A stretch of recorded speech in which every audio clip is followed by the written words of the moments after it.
Apa yang dirasakan Pak waktu glukoma atau mata kiri, terus gelap total. Cuma mata kanan kemarin waktu dicek pena masih ada 20% Pak. Ya tapi dengan berjalannya waktu bulan 2, bulan 3 sampai bulan 5 itu mata saya makin gelap. Ya terus terang saya juga khawatir karena sebenarnya itu udah gak bisa melihat. Ya tadi waktu ujian sebelum didoakan dengan Bapak Pendeta itu makin gelap mata saya Pak. Ya makin gelap makanya tadi saya kadang berdiri, kadang duduk, kadang konsen juga makin gelap memang. Tapi setelah saya didoakan dengan Bapak Pendeta, ya sebelah kanan agak mending Pak. Tadi udah disuruh apa angka, saya bisa. Padahal tadi gelap buta. Sampai kita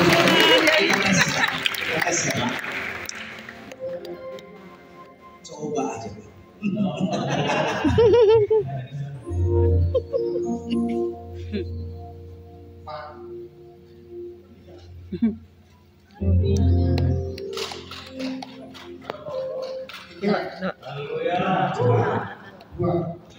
Pintar.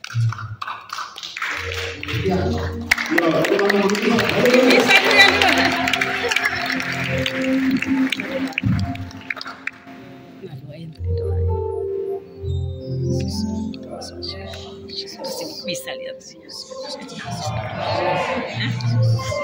Oh. Mudah-mudahan dia sudah Dalam nama Yesus, dalam nama Yesus, ada kemenangan semua. Dalam nama Yesus, dalam nama siapa yang kalahkan? Mari katakan kita semua. Dalam nama Tuhan Yesus, siapa dapat melawan? Dalam nama Tuhan Yesus, ada kuasa dalam darahnya. Ada kuasa dalam darahnya. Dalam domba Allah. Ada kuasa dalam darahnya. Darah anak domba Allah. Darah anak domba Allah. Darah anak domba Allah.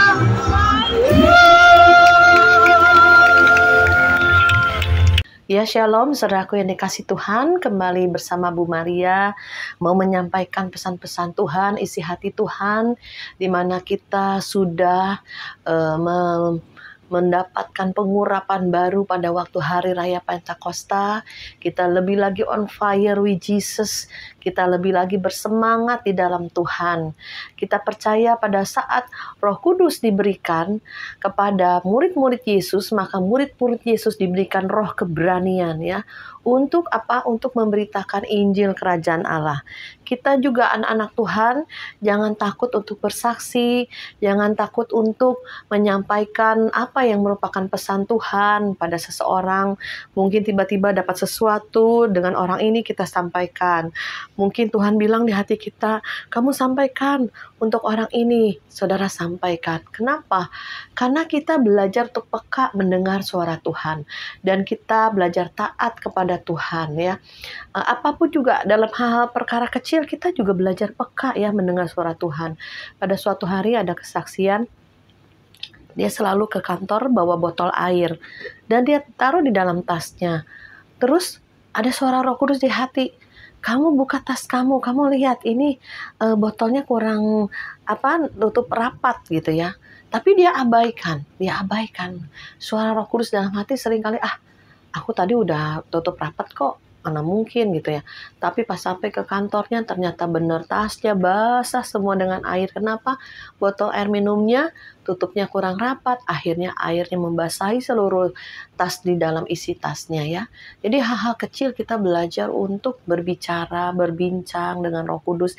Ingat selalu bahwa Tuhan ada di dalam kita karena rohnya itu sudah ada di dalam hati kita, ya. Pada saat kita mengakui Yesus Tuhan, maka Roh Kudus, rohnya Tuhan Yesus itu ada dalam hati kita. Seperti kemarin saya juga, baru kemarin malam kita pergi ke ulang tahun besan saya, ya. Nah, jam 7 kita kumpul. Nah, dalam perjalanan itu hujan sekencang-kencangnya, petir sekencang-kencangnya. Waduh, gimana nih? Dalam hati saya gini, aduh, lupa ini payung nggak dibawa di dalam mobil. Nanti kita parkir turun, kita pasti kebasahan, hujannya besar banget.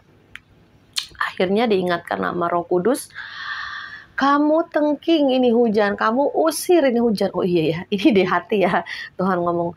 Terus saya tanya, dalam nama Yesus, hujan berhenti, anak raja mau turun. Saya berdua sama suami. Jadi suami saya dengar nih, ya kan. Jadi kita praktek iman, ya, untuk melakukan mujizat. Karena di dalam 9 karunia Roh Kudus itu ada karunia untuk melakukan mujizat, ya. Nah, saya bilang, dalam nama Yesus, hujan berhenti, anak raja mau lewat, gitu. Nah, saya ngucap, ya, didengar sama suami. Terus saya tambahin, suami saya ini sehnya Ong. Ong itu raja, anak raja mau turun, ya, hujan harus berhenti. Saudara, kita ini sampai terheran-heran, ya. Nggak lama, berapa menit kemudian hujan tiba-tiba jadi gerimis kecil, saudara. Dari hujan besar loh, saudara. Sampai fibernya itu kan kenceng, ya, kita untuk mobil, ya. Sampai hujan kecil kita turun nggak usah payung. Itu yang nyata, ya. Jadi suami saya juga melihat, mendengar, ya, bahwa ada kuasa lewat ucapan kita, doa kita. Oleh sebab itu hati-hati dengan mulut kita, jangan mengucapkan yang jahat, yang negatif, atau menghakimi, ya, atau menjelekkan orang, atau menggerutu. Hati-hati, mulut kita ada kuasa, ya. Nah, saudara, hari ini Tuhan ingatkan, memang ada satu ayat bilang gini, Tuhan, bukankah aku sudah bernubuat? Bukankah aku sudah mengusir setan demi namamu? Bukankah aku sudah melakukan mujizat? Tuhan bilang, nyahlah hai engkau si pembuat kejahatan, aku tidak mengenal engkau. Ya kan, ada ayatnya itu kan. Tapi bukan berarti kita abaikan itu karunia. Bukan berarti kita tidak boleh berkarunia atau kita malas untuk mengaktifkan atau mempergunakan karunia. Ya, hati-hati saudara, jangan sampai ada ayatnya memadamkan roh. Karena karunia-karunia di Roh Kudus itu diberikan ya untuk kita-kita ini yang sudah dipenuhi Roh Kudus untuk melakukan pelayanan. Ya, pada saat kita mendoakan orang sembuh, nama Tuhan dipermuliakan, dia bertobat, ya. Jadi jangan terpatok satu ayat, bukankah lu sudah bernubuat, lu sudah ngusir setan, lu sudah melakukan mujizat, Tuhan bilang aku nggak kenal engkau. Karena apa? Karena untuk kesombongan, ya. Karena engkau tidak dekat di hati Tuhan, engkau melakukannya bukan untuk cari kemuliaan Tuhan, tapi untuk kemuliaanmu. Hati-hati kesombongan, ya. Tapi dalam satu sisi Tuhan ingatkan. Tadi Tuhan ingatkan, Tuhan apalagi yang harus disampaikan. Jangan sampai mengabaikan karunia yang Tuhan sudah berikan lewat kuasa Roh Kudus. Jadi kita harus aktifkan. Untuk apa? Untuk kemuliaan Tuhan, untuk banyak jiwa-jiwa bertobat, untuk mereka menyaksikan bahwa benar Tuhan kita berkuasa, Tuhan kita dahsyat, Tuhan kita hidup, Tuhan kita nyata. Ya saudara, ya. Nah, kemarin saya dari hari Senin Selasa ke Bukit Doa Depok. Memang saya ikut juga semua kebaktian dari jaringan doa. Tapi saya bawa suami saya yang sakit, ya, kena glukoma. Saya bilang, ayo kita cari Tuhan. Biasanya suami saya untuk hal rohani itu nggak mau ikut lah gitu ya. Tapi karena dia mengalami sakit, dia mau gitu ya. Ya udah, yuk kita cari Tuhan. Kita minta petunjuk Tuhan. Dan kita pun waktu berdoa berlima, saya berlima dengan teman-teman. Kita berdoa, minta tanya Tuhan, petunjuk Tuhan, khususnya buat suami saya. Ya, suami saya juga rindu, ini gimana nih dengan sakitku, kok nggak sembuh-sembuh, udah berobat, udah didoakan, udah ikut KKR, udah apalah gitu ya, udah ke Penang, udah alternatif ya, maksudnya untuk dengan ramu-ramuan, nggak juga sembuh ya. Ayo kita minta petunjuk Tuhan. Dia jadi hopeless, kayak putus asa gitu ya. Memang kalau mata nggak lihat tuh putus asa, saudara, ya apa, nggak bisa lihat, gelap ya. Kita aja orang yang melihat kalau coba merem gelap tuh. Kita mau lihat apa? Kita nggak bisa berlaku apa-apa. Jalan pun dituntun, saudara ya. Nah kemudian suami saya mau lah, yuk kita doa. Kita ke Bukit Doa. Kita minta petunjuk Tuhan. Akhirnya Tuhan bukakan karunia penglihatan ya. Karunia yang dinamakan hikmat dan pengetahuan di masa-masa akan datang. Ya, teman-teman juga mendapatkan karunia bahwa umur suami saya tuh masih lama, masih panjang, dan juga Tuhan akan pulihkan, sembuhkan berangsur-angsur, pulih sembuh, ya, dan juga bahwa dia juga akan dipakai Tuhan luar biasa. Itulah yang membuat suami saya kembali bersemangat, ya. Jadi karunia Roh Kudus itu harus diaktifkan, ya. Harus kita mencari Tuhan. Harus kita minta petunjuk Tuhan. Harus kita tanya Tuhan.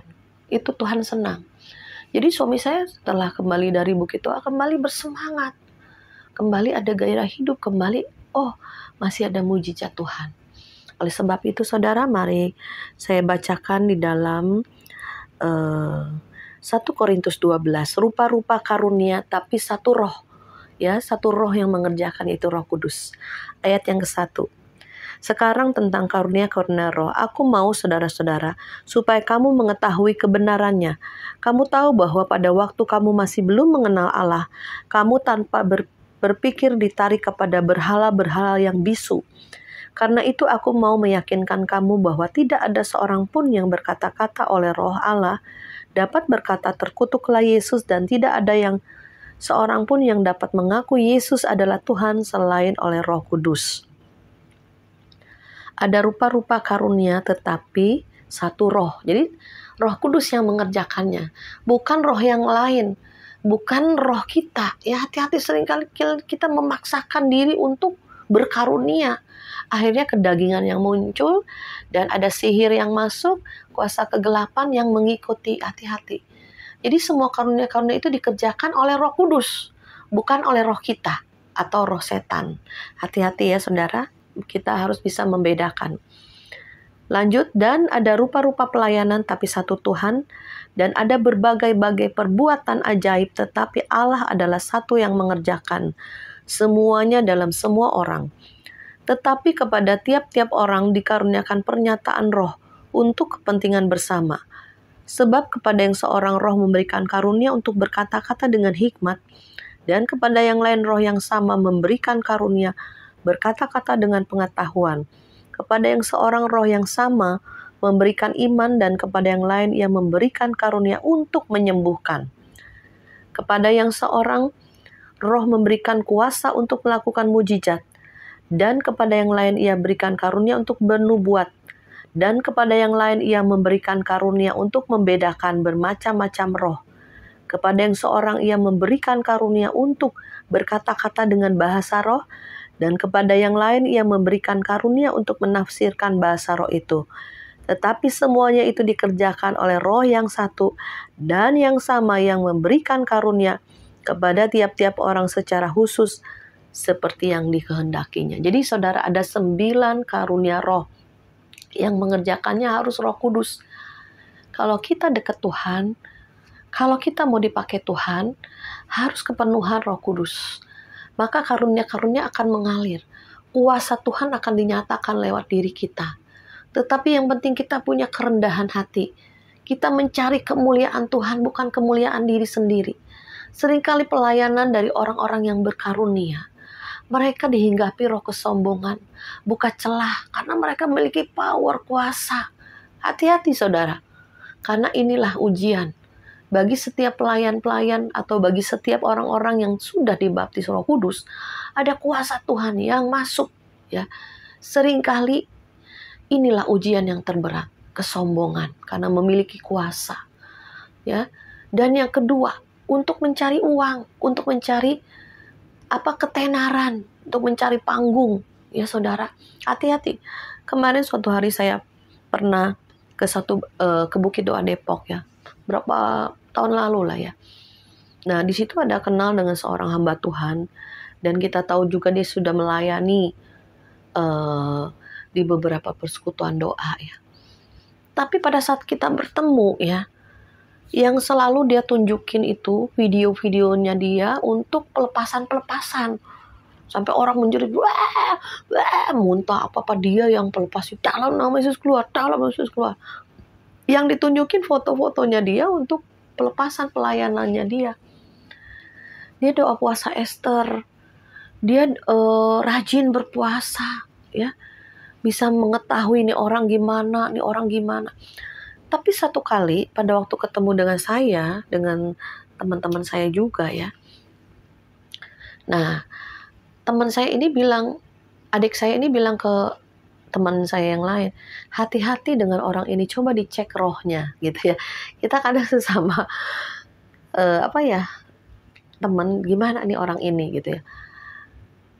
Ternyata temannya menyampaikan ya ke orang ini, oh dia kayak dicurigain gitu ya. Ternyata dia marah, saudara, marah. Sih, dalam hati saya, ini pelayan Tuhan, kok marah, benar-benar marah gitu ya. Berarti kurang penguasaan diri, saudara ya. Kalau kita cuma bilang cek di alam roh gimana nih orang ini ya. Karena kita kalau nggak sehati, seroh, ada roh kesombongan atau ada roh yang lain, kita bisa dari roh ke roh terasa gitu ya saudara ya.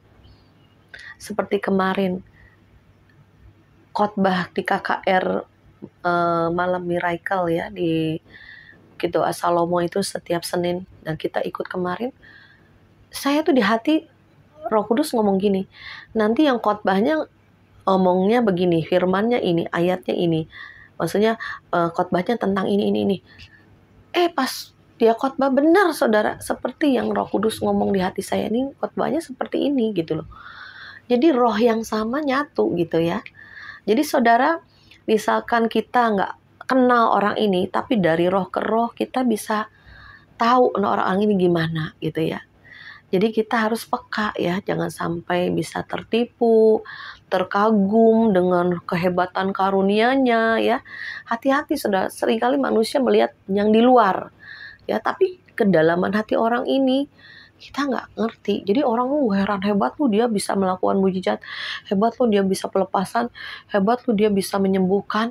Lah, yang menyembuhkan, yang melakukan itu semua bukan dia, bukan akunya, tetapi Tuhan yang mengerjakan di dalamnya. Jadi Saudara, Tuhan bilang kita harus mengaktifkan karunia-karunia Roh Kudus karena kedatangan Tuhan sudah dekat. Kalau kita tidak mengaktifkan karunia-karunia Roh Kudus, 9 karunia itu, kita akan terlibas dengan nabi-nabi palsu. Mereka bisa melakukan mujizat, mereka bisa melakukan perkara-perkara ajaib, dan banyak orang yang mengikut mereka, nabi-nabi palsu. Tapi kita yang menjadi alatnya Tuhan, anak-anaknya Tuhan yang sudah dipenuhi Roh Kudus, bisa dibilang pendoa-pendoa itu nabi-nabinya Tuhan. Kita harus minta yang benar, yang murni, yang mengalir dari Tuhan Roh Kudus sendiri yang mengerjakan. Karena nanti lawannya nabi palsu itu nabi-nabinya Tuhan, ya Saudara. Jadi hati-hati, kita harus jaga hati, jangan sombong. Kalau sudah dipenuhi Roh Kudus nanti berkarunia dalam pelayanan, bisa tiba-tiba melakukan mujizat, menyembuhkan, mendoakan orang. Ya, biarlah kita berkata, Tuhan, aku ini hamba yang tidak berguna, tapi Engkau-lah yang mengerjakan di dalamku. Dan biarlah kami memuji, memuliakan nama-Mu, mencari kemuliaan Tuhan. Ya, pernah satu kali ada satu kejadiannya. Ini saya juga, karena banyak teman-teman dalam pelayanan, kalau yang tidak beres, tidak benar, saya nasihati, saya panggil gitu ya. Karena teman kita bilanglah si A lah ya. Nah, dia itu suka pelepasan pakai nama Yesus. Dalam nama Yesus, aku usir keluar setan gini-gini. Nah, suatu hari dia pergi ke si B. Ya, teman yang lain si B. Kamu sakit ya?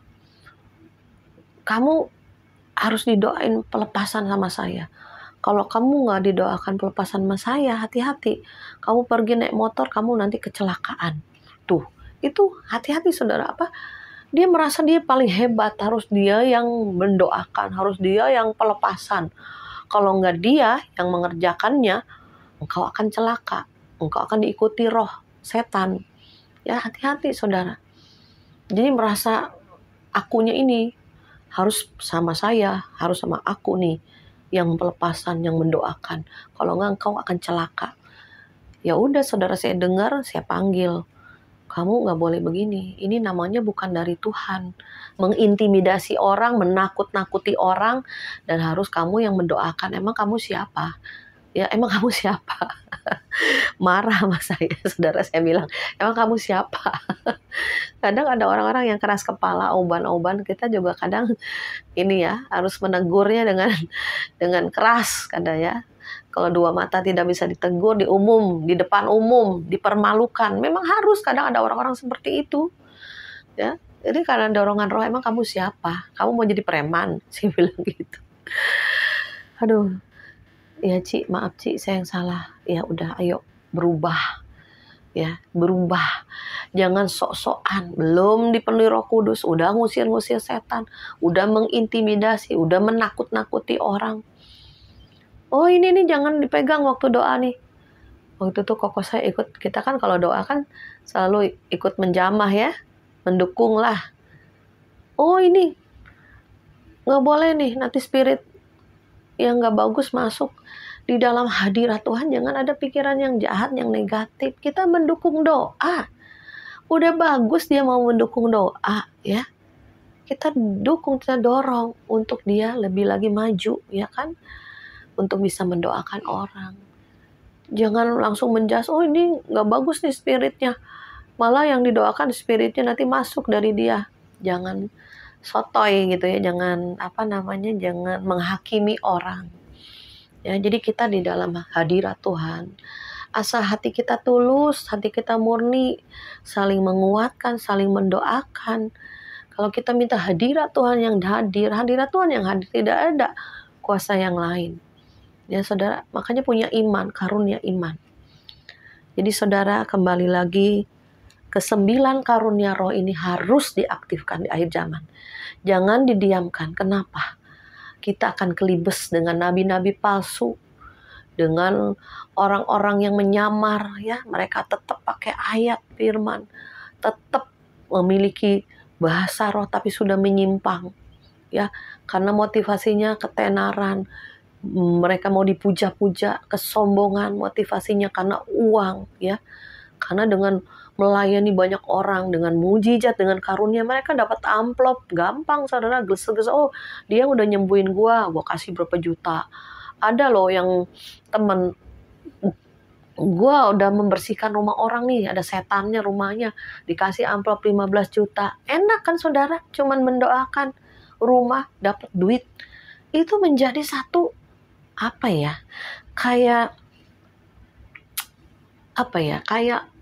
setan tuh kayak ngasih kayak iming-iming gitu ya. Kalau setan, tuh kan lu pinter nih, lu bisa lepasin orang, lu bisa doain rumah, nanti lu dapat uang daripada lu kerja capek, lu belum tentu dapat segitu. Nah, jadi kembali motivasinya uang, mamon, maka dihinggapilah roh mamon. Hati-hati saudara, dalam pelayanan ini saya juga hati-hati. Jadi tidak memilih orang kaya, orang miskin, orang kaya dilayani, orang miskin enggak. Bahkan pelayanan kita banyak kan yang menengah bawah. Kita nggak hanya bawa firman, bawa pengurapan, kita bawa makanan, bawa sembako, bawa baju-baju second. Ya saudara, kita tulus aja lah. Berkat Tuhan pasti ada. Walaupun misalkan kita dalam pelayanan lagi nggak banyak nih, tetap jalan terus Tuhan. Aku percaya Tuhan sendiri akan tolong. Ini pelayanan Tuhan, bukan pelayanan saya. Ya, tetap kita terus melayani sampai Tuhan panggil kita, ya, sampai pada Tuhan kedatangannya menjemput kita, baik penjemputan secara pribadi, ya, kematian pribadi lepas pribadi, ataupun rapture bersama-sama naik ke surga. Ya, jadi Tuhan ingatkan, ayo aktifkan, jangan didiamin. Kita udah penuh power nih, pakai kuasa yang Tuhan berikan untuk mendoakan yang lemah, mereka bangkit kembali. Mereka yang kepahitan, doakan supaya mereka bisa melepaskan kepahitan. Gak gampang saudara melayani jiwa-jiwa, gak gampang. Karena mereka punya free will. Ci Maria, gua gak salah, dia yang salah, harusnya dia yang minta maaf, bukan gua. Mau gak merendahkan hati? Seperti Yesus, dia tidak bersalah, tidak berdosa. Dijadikan berdosa, dijadikan bersalah, bahkan sampai mati di atas kayu salib. Inilah ujian tingkat tinggi, ya saudara. Saya bilang ini ujian tingkat tinggi seperti Yesus. Lu gak salah, dipersalahkan, tapi lu mau gak minta maaf datang duluan. Ya, gak mudah. Masih egonya masih tinggi, egonya masih, oh gua gak salah, dia yang salah. Memang dia yang salah, saya tahu memang dia yang salah. Tapi bisa gak kita yang duluan minta maaf, ya, maafkan saya. Ya, dengan peristiwa ini bisa berdamai kembali, nggak mudah saudara. Sebab itu mari kita ambil kerendahan hatinya Tuhan, ya. Jadi 9 karunia roh, karunia berkata-kata dengan hikmat. Jadi ada hikmat, tiba-tiba bisa Tuhan pakai mulut kita berkata-kata. Sebab itu mulut kita penuh firman, baca firman, renungan firman, sehingga perkatakan orang yang mendengar perkataan kita berbalik dan bertobat. Itu ada kata-kata hikmat. Kita nggak mau ngomong ini, tapi tiba-tiba ditaruh ngomong ini. Pernah nggak saudara seperti itu? Sehingga orang mendengarnya sampai terharu, sampai mau nangis gitu. Saya pernah begitu saudara ya. Padahal kita ngomong aja, tapi Tuhan taruh perkataannya di dalam mulut kita. Itu kata-kata hikmat. Dan juga berkata-kata dengan pengetahuan. Kita tahu nih, orang ini gimana, ya. Masa depannya, masa lalunya, masa sekarangnya. Kita belum kenal. Tapi Tuhan bisa bukakan dengan karunia penglihatan. Itu pengetahuan, karunia pengetahuan. Bisa tahu, bisa dilihat di alam roh. Itu Tuhan yang mengerjakan. Memang ya, orang-orang dukun, orang-orang indigo bisa juga lihat, ya, tahu. Tapi harus ditutup. Kalau udah percaya Yesus, ditutup. Buka, minta yang dari Tuhan, ya, karena iblis juga punya kuasa. Jadi kita minta yang murni, yang dari Tuhan, ya bisa membedakan roh, ya ini dari Tuhan atau yang bukan. Sebab itu yang punya indigo atau punya keturunan bisa lihat setan, lihat apa di alam roh, ditutup yang bukan dari Tuhan, baru kita minta yang dari Tuhan yang murni, ya. Karunia iman. Nah, iman ini gak gampang, ya. Aduh, untuk kesembuhan ini kayaknya mustahil deh, gak punya iman. Tapi kita minta Tuhan berikan karunia iman, supaya aku punya percaya, dan iman itulah yang melakukan mujizat. Aduh, gimana nih? Kayak saya dulu ya, aduh gimana nih, mana mungkin ya aku bisa nyekolahin anak-anak sampai perguruan tinggi semua. Kayaknya gak punya iman, sampai saya mau jual ruko 2 kali, saudara. Udahlah papi, kita jual ruko dah, gitu, biaya hidup sehari-hari, karena suamiku gak ada pemasukan, dan juga toko juga gak terlalu gimana hasilnya. Udah kita jual, kita butuh untuk kebutuhan sehari-hari dan untuk sekolah kuliah anak-anak. Tapi anehnya suami mengingatkan, bukan lu ngomong, itu ruko Tuhan yang kasih buat lu. Iya juga ya, Tuhan kasih saya ruko, masa saya mau jual. Akhirnya saya gak jadi jual, udah berusaha lagi, berdoa lagi. Sampai sekarang saya bisa flashback ke belakang, bahwa iman itu dibutuhkan.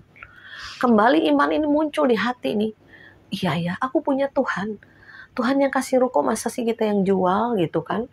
Ya udah berjuang lagi, bisa. Akhirnya ketiga anak-anak saya sekolah sampai perguruan tinggi semuanya, lulus, mereka sekarang mandiri, ya. Sekarang ada yang kecil udah melayani Tuhan, melayani jiwa-jiwa, punya komselnya anak-anak muda. Terus yang anak sulung dengan suaminya sudah mulai buka, ya, bersama teman-teman, buka, ayo. Dia punya komunitas di pekerjaannya, ayo buka, saya beri dorongan, saya doakan juga. Gak hanya cari uang, ayo. Carilah dahulu kerajaan Allah dan kebenarannya. Maka semua ditambahkan. Kalau engkau kejar uang, kejar kesuksesan, engkau akan kosong. Tanpa Tuhan kita sia-sia. Ya saudara. Karunia apa lagi? Menyembuhkan. Kita mendoakan orang sembuh. Itu Tuhan yang mengerjakan, bukan kita. Ada juga yang didoain gak sembuh-sembuh. Ya, saya doain orang ke rumah sakit, ada yang sembuh, pulang dari ICU, tiba-tiba dijamah Tuhan, kembali dia dilawat Tuhan. Tapi saya misalkan mendoakan suami saya yang sakit, ya, yang glaukoma, yang matanya buta, saya doakan nggak sembuh-sembuh, saudara.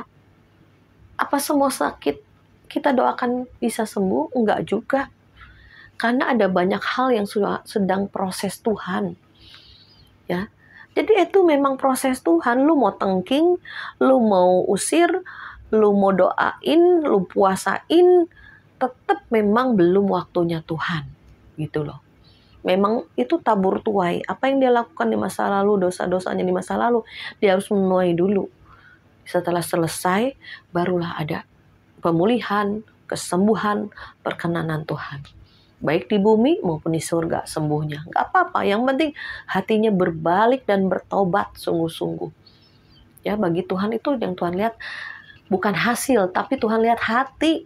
Hati yang sungguh-sungguh bertobat, hati yang sungguh-sungguh glosor, merendahkan diri di hadapan Tuhan, butuh Tuhan. Kita ini bukan apa-apa, bukan siapa-siapa. Kembali berbalik ke Tuhan. Makanya sekarang suami saya lebih banyak berdoa, lebih banyak dengar khotbah, saya bacakan firman Tuhan, udah isi, ya, sukacita aja, jangan fokus masalah, pusing. Saya juga kadang kasihan saudara-saudara sekandung suami saya itu baik-baik semuanya, mendoakan juga, ya, mengurusin juga, ya. Yuk kita doa, percaya aja Tuhan pasti beri yang terbaik. Bawa happy, bawa sukacita. Kalau memang sudah waktunya Tuhan, suami saya dipanggil, ya itu udah waktunya Tuhan. Kalau belum waktunya Tuhan, ya udah kita hidup dengan sukacita, ya. Aku pengen matinya kayak mertua saya, maksudnya mama saya, matinya enak, kayak tidur aja udah dibawa pulang, nggak mengalami sakit gimana, ya. Tapi ya udah, kembali lagi ke waktu Tuhan. Yang penting kita selagi masih ada kesempatan diberi hidup, saya bilang itu memang kita isi, ya, dengan mendekatkan lebih lagi kepada Tuhan hati kita, ya. Dan kemudian ada karunia untuk bernubuat, ya. Bernubuat ini kita waktu mendoakan orang, tiba-tiba mulut kita ditaruh roh nubuat, ya. Seperti contoh adik saya, waktu itu dia beli rumah, dia cicil 10 tahun. Terus pada waktu kita syukuran, ya syukuran rumah, pendetanya bilang, bernubuat gitu ya, bahwa kamu nggak akan sampai 10 tahun. Kamu nanti beberapa tahun sudah dilunasin. Itu ada nubuat ya, roh nubuat. Benar saudara. Teruji ya, maksudnya beberapa tahun kemudian adik saya bisa melunasi rumahnya. Nah itu saudara ya, apa yang akan terjadi di masa lalu, masa akan datang, terjadi, maksudnya diucapkan. Makanya kita harus bernubuat, ada roh nubuat, tapi jangan lu buat-buat ya. Memang Roh Kudus yang mengerjakannya, Roh Kudus gitu, yang bernubuat lewat mulut kita, mengatakan masa-masa yang akan datang, apa yang terjadi di masa yang akan datang. Jika Roh Kudus yang mengerjakannya, itu ada maksud Tuhan. Ya saudara, Tuhan kita benar-benar ajaib. Tuhan di masa lalu, di masa sekarang, di masa yang akan datang. Dia Tuhan Alfa dan Omega, sebelum langit dan bumi dijadikan, sebelum semuanya ada, dia sudah ada. Makanya dia Tuhan yang kekal dari dulu, sekarang, dan selama-lamanya. Dia tetap Tuhan. Ya, puji nama Tuhan saudara. Dan kemudian ada karunia berkata-kata dengan bahasa lidah. Nah ini juga dikatakan kalau pada saat satu kumpulan berdoa, tiba-tiba dia berbahasa lidah yang tidak kita mengerti. Ya, ada juga bahasa lidah yang bisa dimengerti orang, tapi tahu orang ini nggak bisa bahasa A. Ya, tetapi si B mendengarnya nangis. Dia tahu bahwa itu Tuhan yang ngomong lewat si A untuk si B ini. Si B ini nangis gerung-gerung, bertobat sungguh-sungguh. Karena dia tahu si A ini nggak bisa bahasanya. Ya, tapi dia berkata-kata dengan bahasa yang dia bisa ngerti, dia bertobat. Itulah karunia. Ya, ayo mulai aktifkan. Saya beberapa tahun lalu saya ingat juga ini harus diaktifkan lagi ya. Ada tiba-tiba seorang berbahasa roh, tiba-tiba bahasanya berkata-kata gitu ya. Dan ada teman saya yang bisa ngerti, persis ngerti banget. Apa yang diucapkan bahasa rohnya, tahu hatinya. Saya bilang lain kali Bu, langsung ucapkan. Mengartikan. Ya. Jadi kita harus aktifkan. Pada saat hadirat Tuhan kuat, pada saat itulah karunia-karunia bekerja. Ya. Dan juga menafsirkan bahasa lidah. Nah ini juga ya, dalam satu perkumpulan, ada yang berbahasa roh yang aneh lah kita tiba-tiba ya. Yang bahasanya yang janggal. Nah itu tiba-tiba ada yang mengartikan ya. Kan ada bahasa roh yang umum lah ya, yang kita sendiri yang nggak tahu artinya, kita sendiri dengan Tuhan itu membangun roh kita berkata-kata bahasa roh. Pada saat kita di mobil, pada saat kita lagi ngapain, tiba-tiba didorong Roh Kudus berbahasa roh, bahasa roh.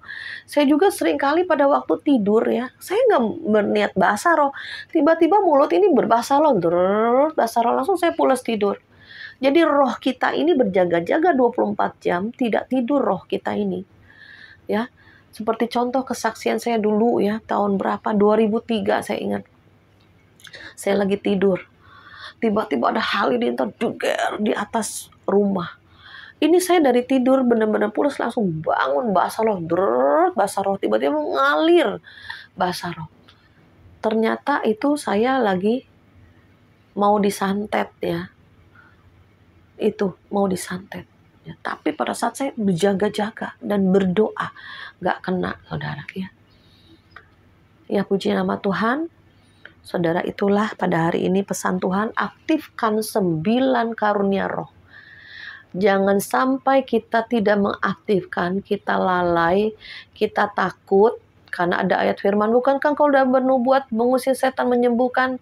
Hai engkau orang yang aku tidak kenal engkau. Itu orang yang jahat ya, mempergunakan, menyalahgunakan 9 karunia roh untuk kepentingannya sendiri, untuk mencari uang, untuk kesombongan, untuk ketenaran. Hati-hati. Tapi kita semua kerjakan dengan ketulusan, kerendahan hati, mencari kemuliaan Tuhan. Mari kita berdoa. Bapa dalam kerajaan surga, Hamba mengucap syukur, firman-Mu sudah disampaikan. Pada hari-hari Raya Pentakosta ini, kami diingatkan Tuhan untuk lebih lagi mengaktifkan 9 karunia roh yang Tuhan sudah berikan. Sehingga pakai Bapak untuk membangun setiap jemaat, setiap anak-anak Tuhan. Biarlah kita minta yang murni, yang dari Tuhan.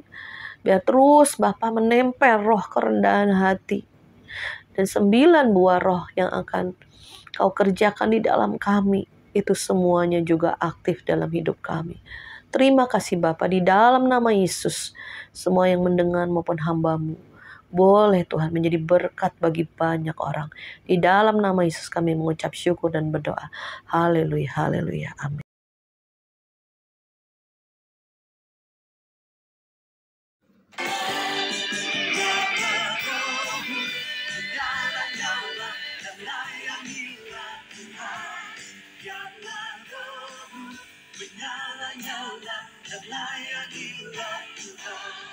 Karena rohmu menyala.